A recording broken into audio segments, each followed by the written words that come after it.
الله أكبر الله أكبر لا إله إلا الله والله أكبر الله أكبر ولله الحمد.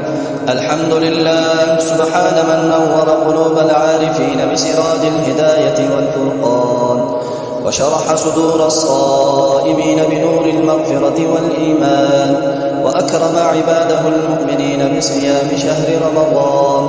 الله أكبر الله أكبر لا إله إلا الله والله أكبر الله أكبر ولله الحمد.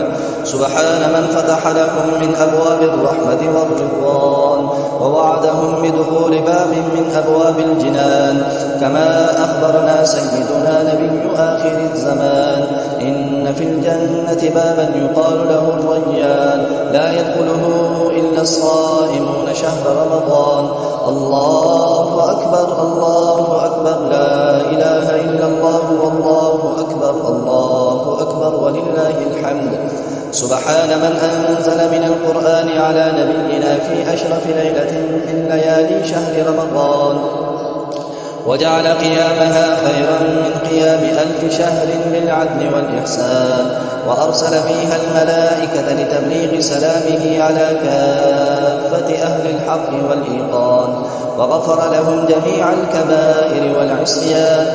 الله أكبر الله أكبر لا إله إلا الله والله أكبر الله أكبر ولله الحمد.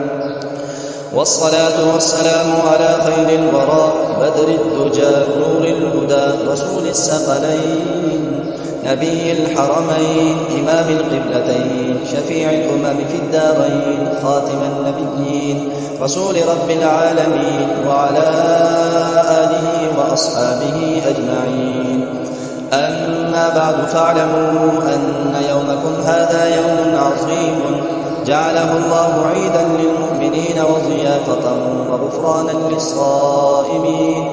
أدوا فيه صدقاتكم عن كل صغير وكبير نصف صاع من بر أو صاعا من تمر أو شعير. صدقة الفطر واجبة على كل حر مسلم له نصاب فاصل عن حوائجه الأصلية. الله أكبر الله أكبر لا إله إلا الله والله أكبر الله أكبر ولله الحمد. بارك الله لنا ولكم في القرآن العظيم، ونفعنا وإياكم بالذكر الحكيم. إنه تعالى جواد كريم ملك بر رؤوف رحيم.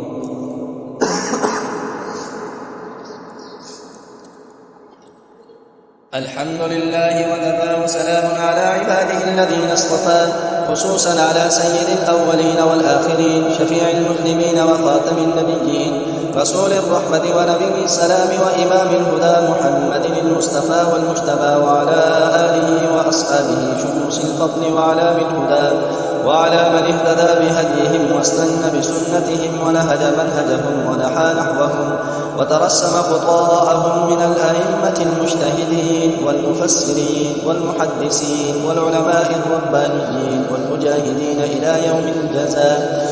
أما بعد، فأعوذ بالله من الشيطان الرجيم. بسم الله الرحمن الرحيم. إن الله وملائكته يصلون على النبي يا أيها الذين آمنوا صلوا عليه وسلموا تسليما. اللهم صل على سيدنا ومولانا محمد عبدك ورسولك، وصل على المؤمنين والمؤمنات والمسلمين والمسلمات، وبارك على سيدنا ومولانا محمد وأزواجه وذرياته.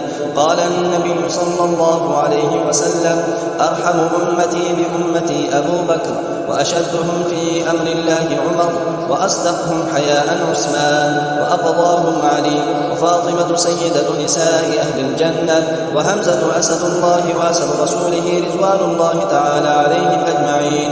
اللهم اغفر للعباس وولده مغفرة ظاهرة وباطنة لا تغادر ذنبا. الله في أصحابي لا تتخذوهم من بعدي غرضا، فمن أحبهم فبحبي أحبهم، ومن أبغضهم فببغضي أبغضهم. وخير أمتي قرني ثم الذين يلونهم ثم الذين يلونهم، والسلطان المسلم ذل الله في الأرض، من أهان سلطان الله في الأرض أهانه الله. إن الله يأمر بالعدل والإحسان وإيتاء ذي القربى وينهى عن الفحشاء والمنكر والبغي يعظكم لعلكم تذكرون. فاذكروا الله يذكركم وادعوه يستجب لكم، ولذكر الله تعالى أعلى وأجل وأتم وأهم وأكبر، والله